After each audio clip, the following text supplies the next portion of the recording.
All right, good evening, guys. Counter Tortoise Capital Nightly Strategy Podcast for October 30th, 2023. I want to start with a quick digression into some work that we did with the Foundations course yesterday. And it has to do with self-perceptions, who we think we are, who we're trying to be, and what we think other people are thinking about us, how we think they perceive that. All that goes into shaping how we decide to communicate and how to act.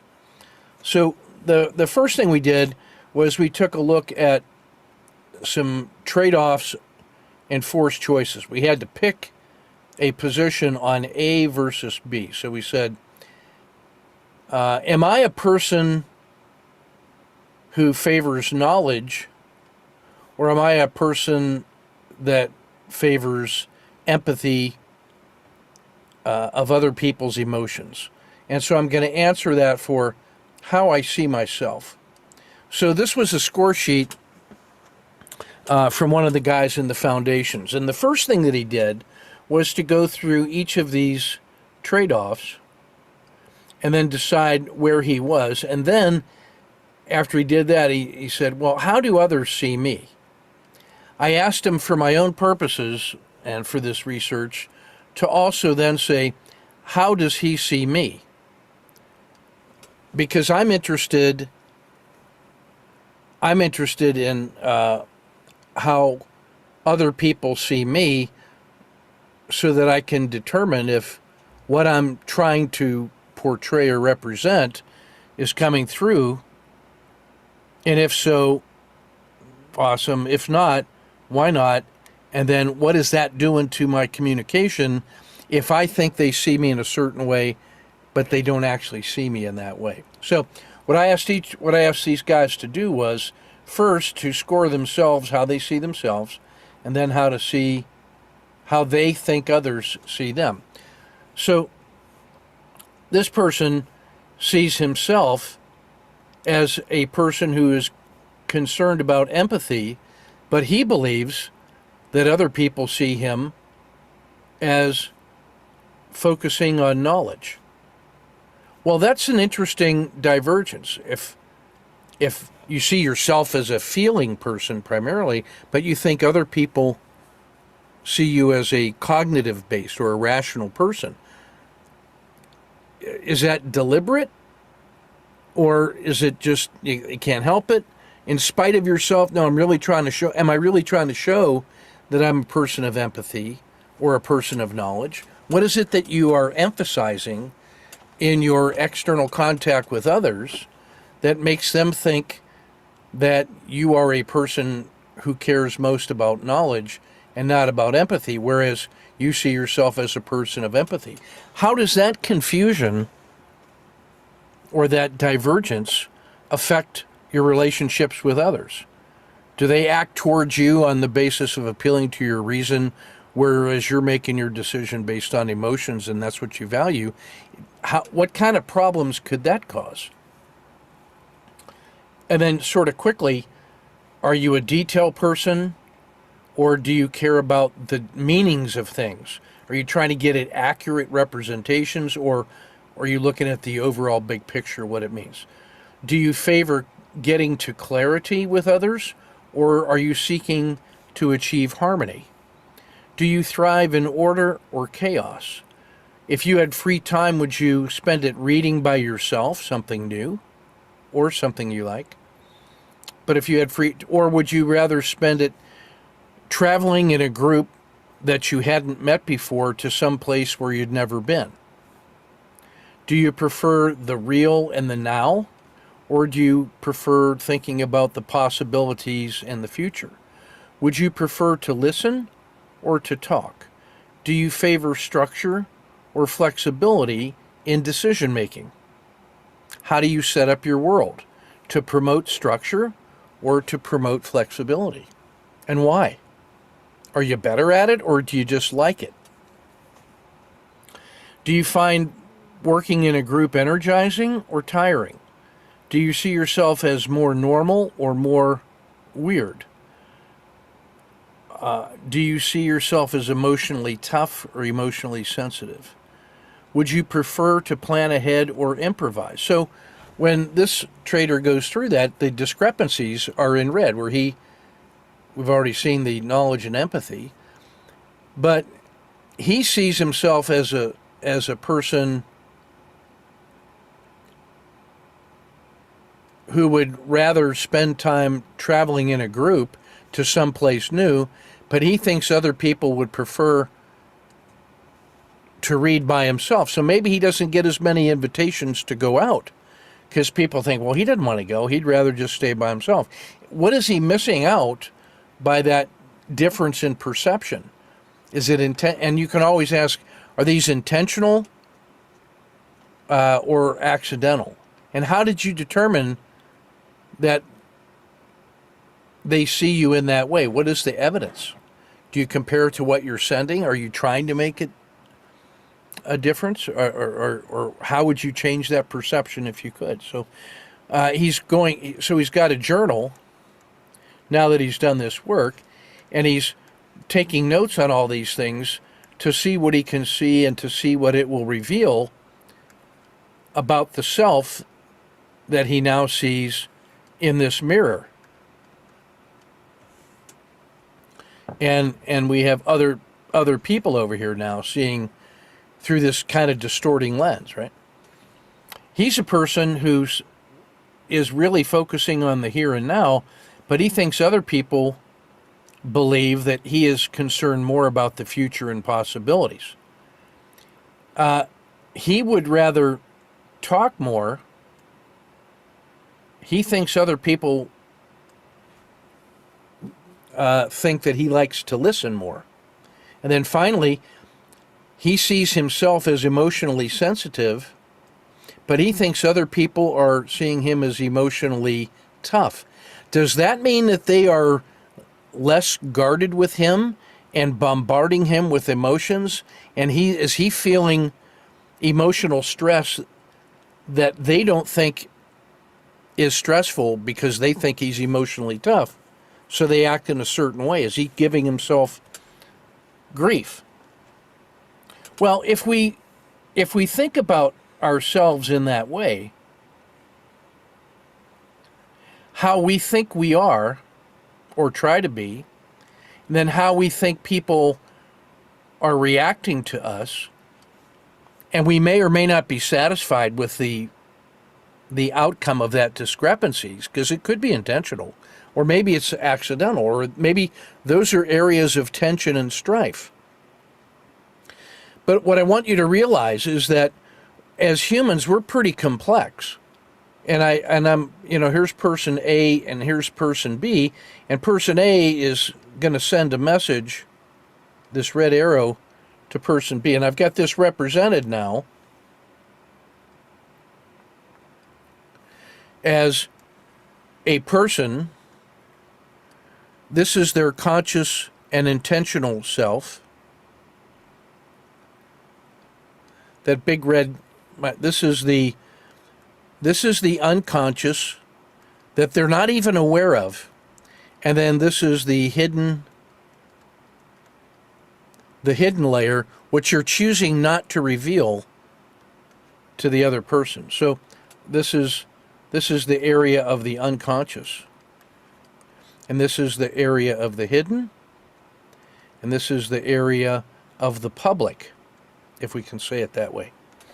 So when this person A is constructing a message to send, it's from we're thinking it's my visible public self sending a carefully crafted message to their visible public self.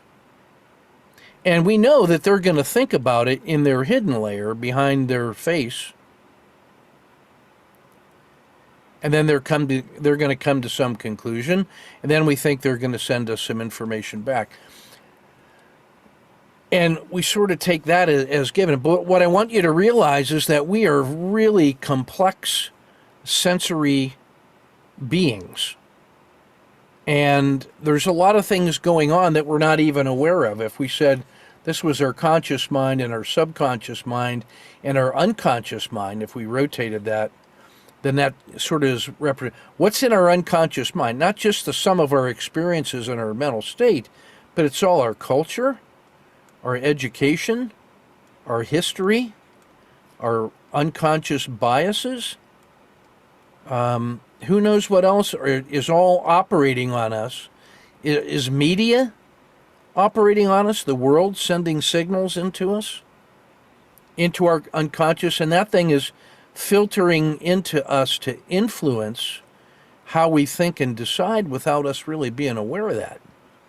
And then when it gets over into the conscious level, we think we're making some choice to hide this and show that. But how much of that is really being pushed onto us and shaped by the things we're not even aware of, and our backgrounds and our stereotypes and culture. So let's see what's really going on in when we try to send that little message. Well, we certainly have the conscious message into their conscious sensory organ, but what we're showing is also influencing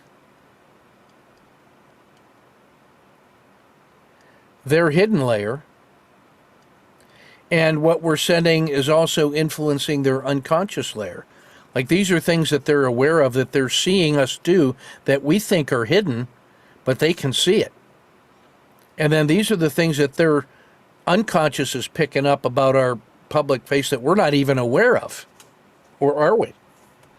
And then our hidden layer is showing them things that's influencing their unconscious. And our hidden layer is influencing their hidden layer. And our unconscious layer is talking to their hidden layer. And our unconscious layer is talking to their unconscious layer. So when we start looking at all of the different complex waves that are going on, and we wonder, what's in charge of our cognitive processes that are allowing the unconscious things to bubble up into our subconscious and to bubble up into our unconscious? And then of the 7 things that we can actually be aware of at any one time, says cognitive complexitive theory, and we decide to show those 2 and hide those 5, there's literally thousands and millions and more things going on under the surface that are speaking simultaneously.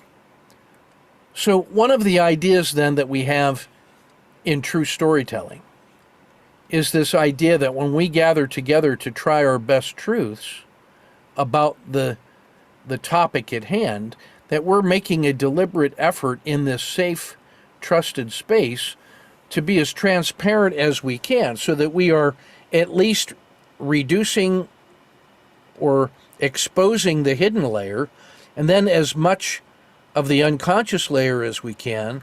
But we're also going to be open to the feedback that we get that may ask us questions that cause some of these things to come out. Now, we may never be able to get into that unconscious one, but at least we can do more about showing our hidden layer and doing our best to have an impulse, a wedge between our impulse to act. We have these impulses to act that are coming out of this unknown darkness. We have an impulse to act. At least we can now think about having a wedge of mindfulness and say that even when I feel these urges to act in a certain way, I can render it into conscious thought and then make a deliberate decision on what to do and then own the consequences. So the idea of mindfulness then is to live an intentional life in such a way that we place an impulse, or we place a wedge in between these biological impulses to act and the knee-jerk reaction of putting it immediately into action without thinking, in order that we can be fully accountable for consciously living in a certain way. And what that means is that we really, if we put ourselves in the middle of that true story circle when we're telling our stories, then we accept that the feedback that we're going to get from our trusted others is going to be as truthful as they can make it, so that we may thrive and then that allows us to be open and vulnerable to that kind of feedback. So imagine you're working with an accountability partner, and on 5 of the 12 different dimensions, there are fundamental perception differences between how you see yourself and how you think they see yourself.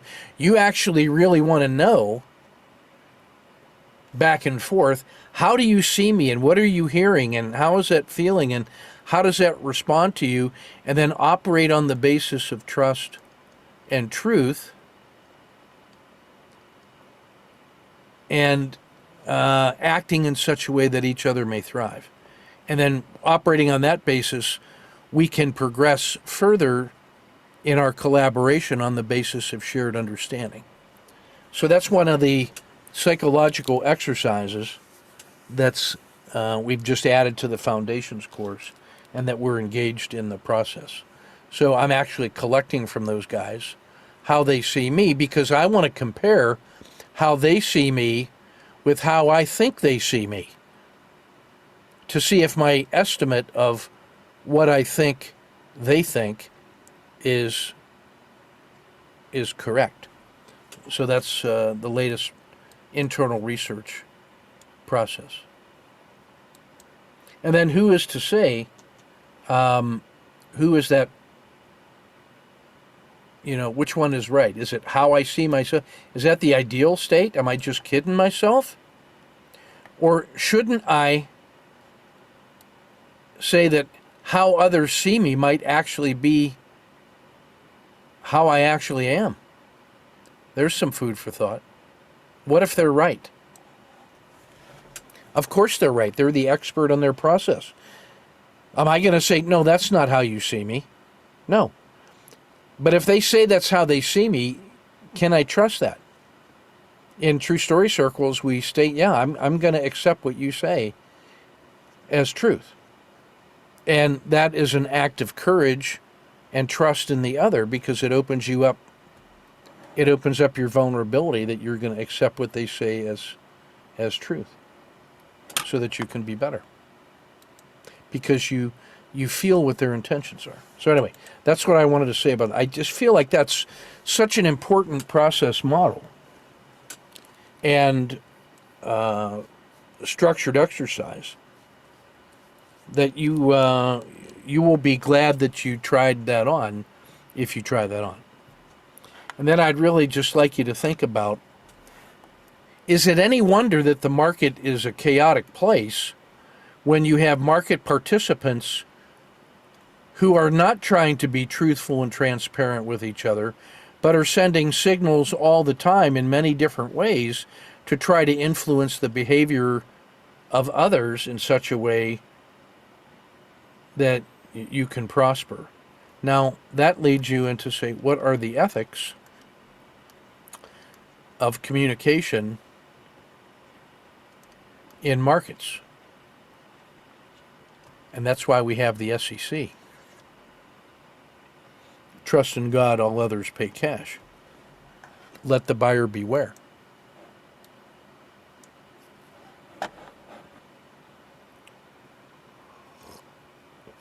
As long as there are humans in the market, what is apparently true probably is the only thing you can rely on as not being true. So trying to see through the fog, feeling your way through it, listening for danger, sensing opportunities is what we are all about. Okay? All right, let's jump into the... hopefully you found that interesting. Let me know in the chat if you enjoyed that, if that was helpful. All right, so let's start with the 30-minute bars and the hybrid swing, starting with Alcoa. And Alcoa finally broke out of this funk and broke above the previous highest RL10 of that series, going back 5 days.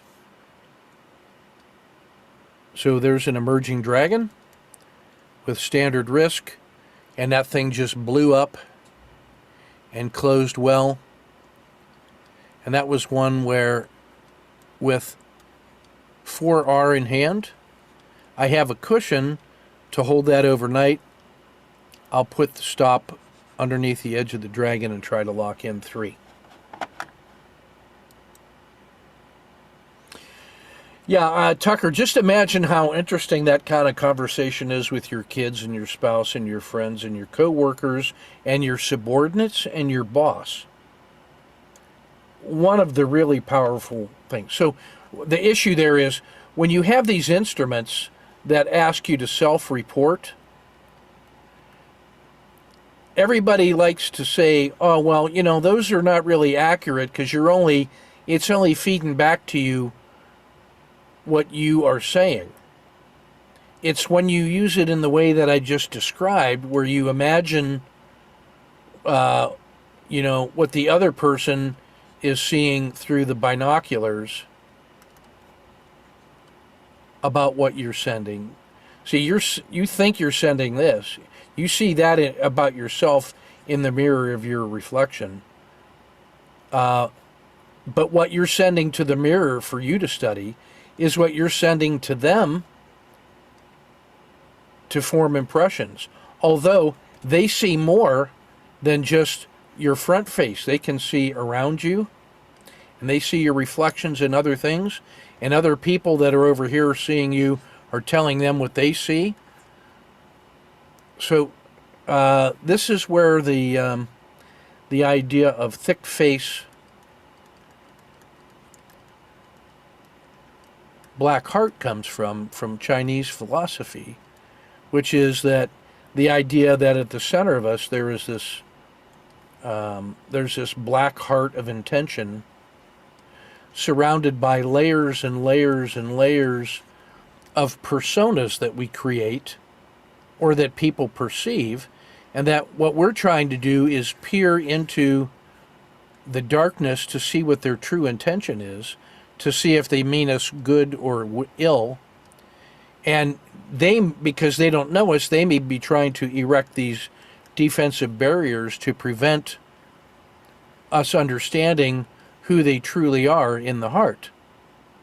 And then we're trying to learn from the way they behave in certain circumstances if they are trustworthy and how much we can trust them at. And then we have to decide how much of our defensive barriers do we let them see through into our center. And why do we open ourselves up to that vulnerability? Because the world will teach you to protect yourself, to erect these barriers. So the act of doing true storytelling is really a deliberate act of intentional will that goes against our primitive animal nature to defend ourselves. It's why the power of the tribe and the family is so strong, because they start off in the privileged position of having your trust and love all together. And so I can tell them things and they can see things and I can trust them with my vulnerabilities. But when the other comes in, I don't know who. So how do I vet them? How do I bring them into my circle of trust, and how far? How much do I reveal? And that's one of the essential ideas behind true storytelling, which then has to do with the ethics of how we treat other people's offered vulnerability. That's non-trivial. How do you think we got into the trouble in the Middle East? It's precisely because of that thick-faced black heart, which stands at the other end of the spectrum from the human social experience, from true storytelling. This is important stuff. How do you build a trusted tribe of business collaborators or trading partners?